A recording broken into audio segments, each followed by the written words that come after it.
नमस्कार दोस्तों, मैं हूं संजय सिंह और आप देख रहे हैं मेरा ब्लॉग चैट विद संजय।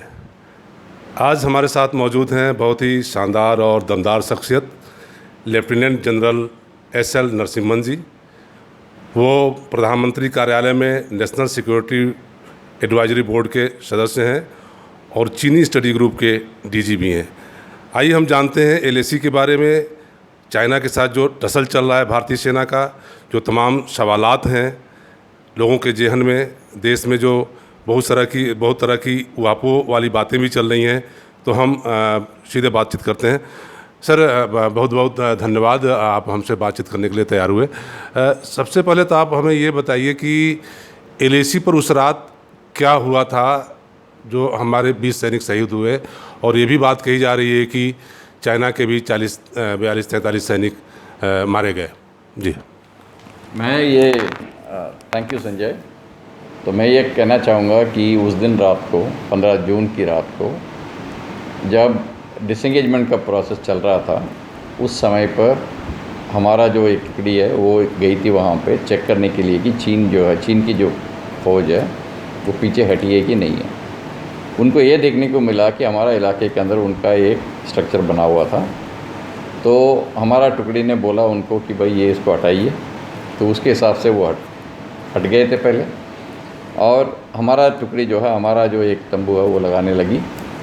तो ये चीन की टुकड़ी जो है वापस जाने के बाद में कुछ समय बाद और बड़ी तादाद में लोगों को लेके वापस आए, तब जा कर के ये मुठभेड़ हुआ और ये हाथापाई हुई और जो हैंड टू हैंड फाइट हुआ। तो उस वजह से आपको देखने को मिला कि हमारे 20 जवान शहीद हुए।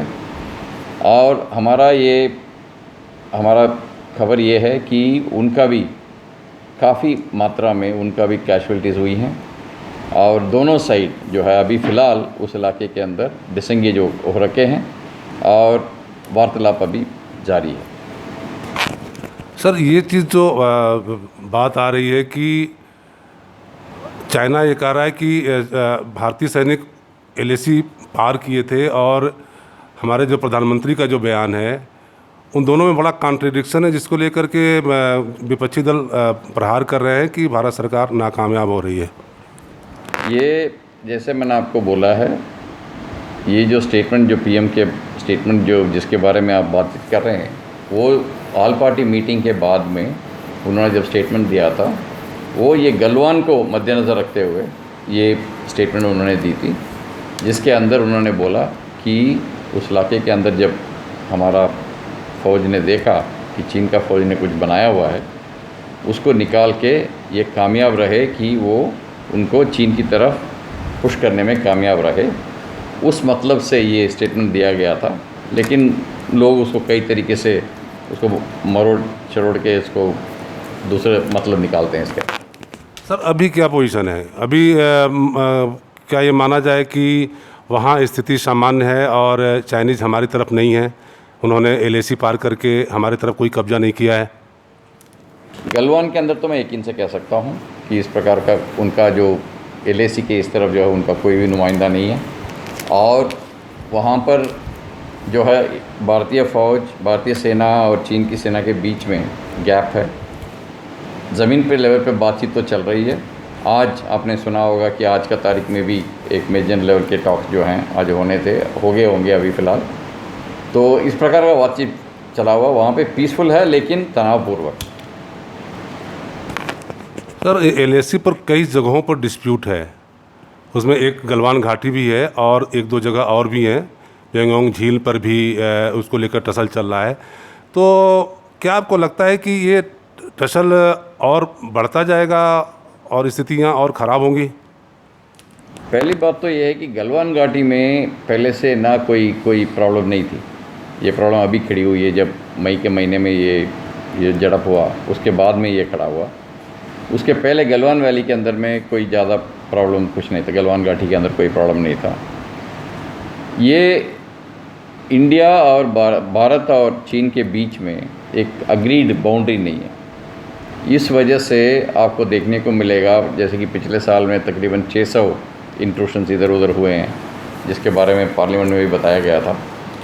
तो ये क्या है कि ये अग्रीड बाउंड्री ना होने की वजह से ये आमने सामने जब पेट्रोल आती है तो इस प्रकार का झड़प होता रहता है। और एलएसी के अंदर में हमने कोशिश भी किया था पीछे कि एलएसी का, उनका जो एलएसी है उसके बारे में मैप एक्सचेंज किया जाए और हमारा एलएसी जो है वो मैप एक्सचेंज किया जाए। सेंट्रल सेक्टर में तो हम मैप एक्सचेंज होने में सफल रहे, लेकिन उधर से उठ के जब वेस्टर्न सेक्टर में जब आए तब चीनियों ने जो है वो मैप एक्सचेंज करने से इनकार कर दिया। तो उस वजह से वहीं पे वो रुकी हुई है। अगर किसी तरह डिप्लोमेटिक तरीके, कूटनीति की तरीके से या राजनीति की तरीके से अगर बातचीत करके अगर ये एलएसी जो है क्लैरिफाई किया जाए एक बार, तो उसके बाद में मैं समझता हूँ कि ये जो इस प्रकार का फेस ऑफ और झड़प जो है कम हो गया। सर, क्या जो दौलत बेग ओल्डी तक जो सड़क बनी है हमारी, जो बन रही है, उसको लेकर के चाइना को प्रॉब्लम है और उस पर नज़र रखने के लिए वो पेट्रोलिंग पॉइंट 14 पर नियंत्रण चाहता है, वो ऊंची पहाड़ी पर है? ये DSDBO रोड जो है उसके बारे में चीन की तरफ से कोई ज़्यादा ऑब्जेक्शन नहीं आया। वो इस वजह से है कि ये जो DSDBO का जो अलाइनमेंट है, रोड का अलाइनमेंट है, वो श्योक नदी के पश्चिम तरफ है। वो तो उनको साफ है कि भाई ये हमारा एरिया में है, उसके बारे में उनका कोई वो नहीं है।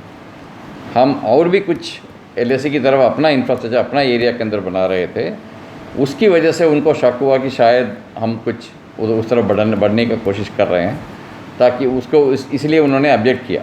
वो जो ब्रिज जो बन रहा था उसका भी ऑब्जेक्ट किया और जो रोड बनने वाला था उसका भी ऑब्जेक्ट किया। लेकिन हमारा इरादा ये है और हमारा कोशिश भी ये है कि हम पूरा इंफ्रास्ट्रक्चर जो हमारे लिए जो चाहिए, हमारी तरफ जो एलएसी का हमारी तरफ है, वो हम ज़रूर बनाते रहेंगे, उसमें कोई रुकावट नहीं आएगी। मतलब आपका कहना है कि जो कुछ भी तनाव हुआ है, जो कुछ भी ये बातें हो रही हैं, उससे हमारे इंफ्रास्ट्रक्चर का जो डेवलपमेंट हो रहा है अपनी साइड में, उस पर कोई कमी नहीं आएगी और हमारा काम जारी रहेगा? जरूर, कोई कमी नहीं आएगी, हमारा काम जारी रहेगा। आपने हाल ही में सुना होगा कि वो ब्रिज भी पूरी हो चुकी है। सर, बहुत बहुत धन्यवाद हमसे बात करने के लिए।